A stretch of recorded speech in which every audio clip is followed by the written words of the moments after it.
उपाध्यक्ष महोदय, इस शताब्दी के मध्य के आसपास मुक्ति के लिए संघर्ष और कष्ट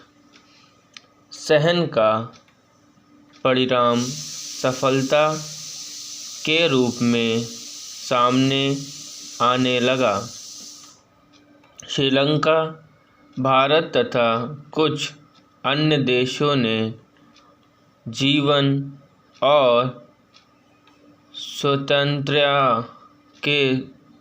सूर्योदय के साथ अपनी आँखें खोली, पर हम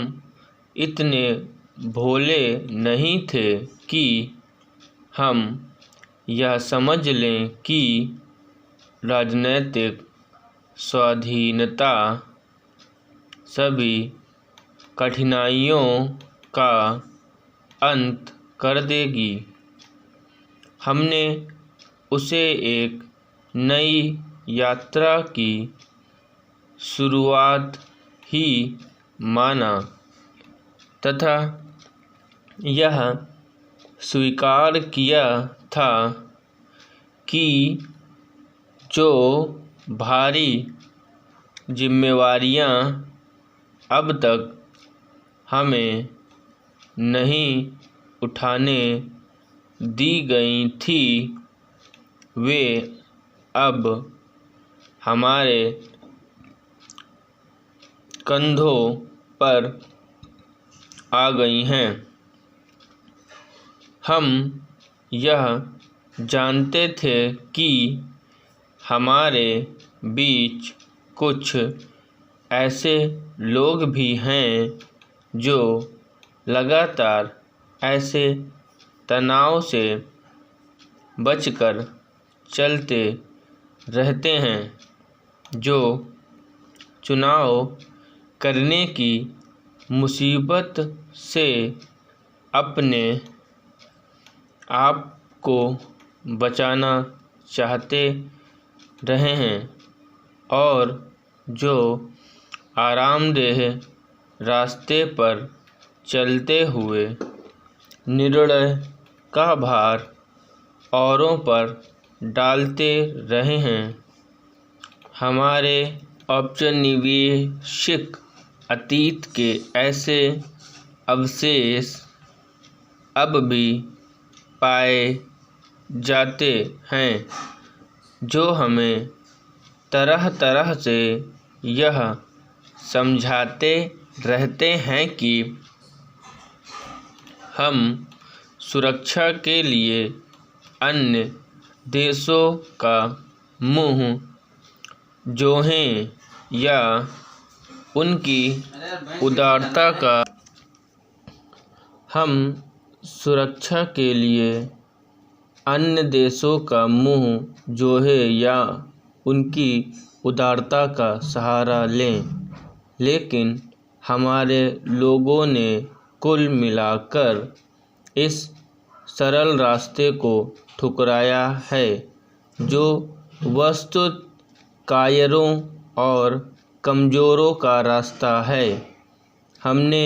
राजनीतिक आत्मबल और आर्थिक स्वावलंबन का अधिक जटिल मार्ग चुना है और चूँकि हमारे लोगों ने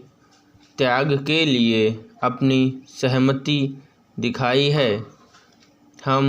100 वर्षों की प्रगति को 2 दशकों में उपलब्ध कर सकने में सफल हुए हैं। भौतिक प्रगति से भी ज़्यादा महत्वपूर्ण बात यह है कि हमारे इंजीनियरों, वैज्ञानिकों, योजनाकारों और निर्माताओं में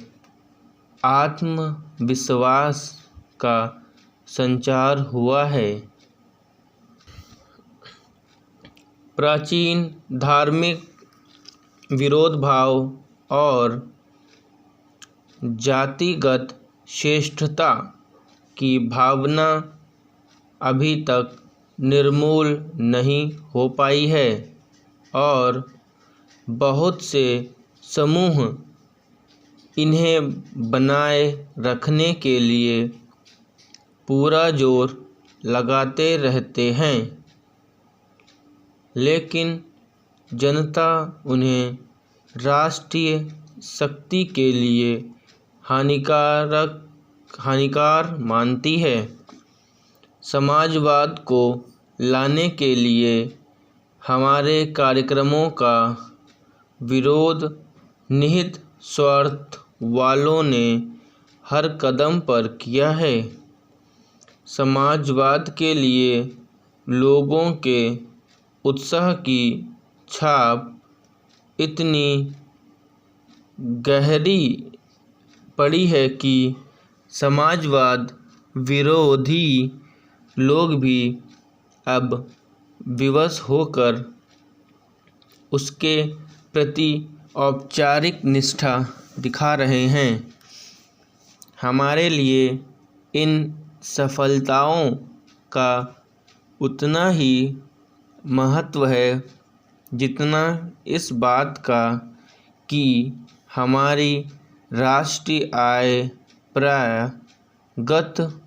50 वर्षों में बहुत हो गई है।